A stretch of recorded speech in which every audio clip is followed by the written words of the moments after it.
Thanks, Christian. Lots to discuss in today's Financial Focus. Stephen Buden is here. We're going to talk about, well, mixed messages on the retail front. Yeah, this is a good news, bad news scenario, depending on where you sit, in front of the computer or behind the computer, I guess. It's Cyber Monday. We're getting a lot of economic news. You know, the Black Friday started a little earlier, Thanksgiving Day this year. So we're getting some real good retail sales numbers. Now remember, sales don't translate into profits. So if you are a consumer, the deals are fantastic. I was on this morning and you're seeing some phenomenal deals. However, for the retailers, really what you're seeing is a race to the bottom. A lot of them are really just willing to sacrifice some profits just to keep their sales up and their market share up.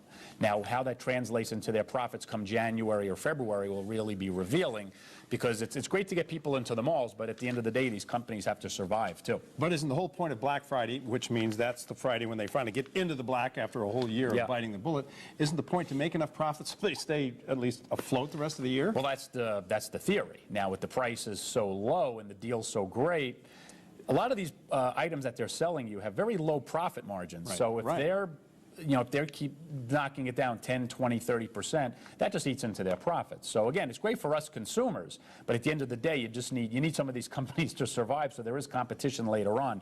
But it is amazing that, depending on the industry, up to 40 or 50% of their profits could be generated this time of the year.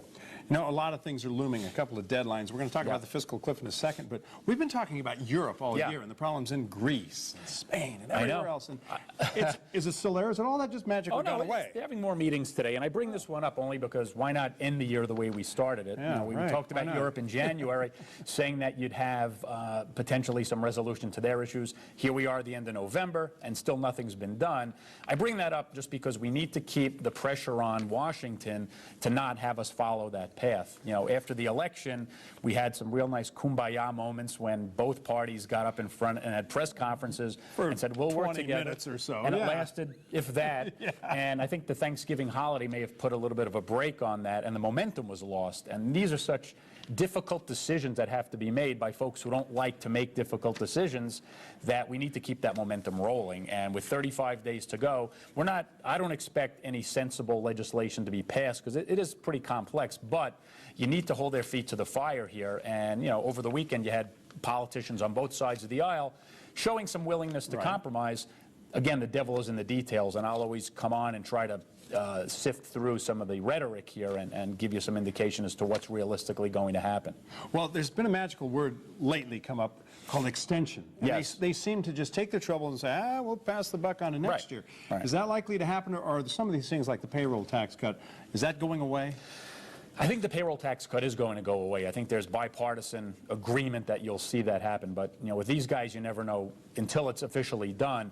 But I do think that they'll delay some of these decisions into next year. I think the term framework will be the new word between now and the end of the year. They'll come up with a framework to come up with some of these revenue enhancements and some of the entitlement modifications, because you can't do it in 35 days. My concern is that, you come up with these frameworks and then the next Congress just won't adhere to it. And my fear is that the markets will force them to make these agreements, because if the stock market begins to drop and the bond market really begins to react, then I think you'll see the politicians follow suit. All right. Thanks a lot, Steve. We'll talk more about this next week. Sure. Lisa. Before we go, the Dow Jones Industrials reacting to all the news Steve was talking about, down about 70 points. Lisa?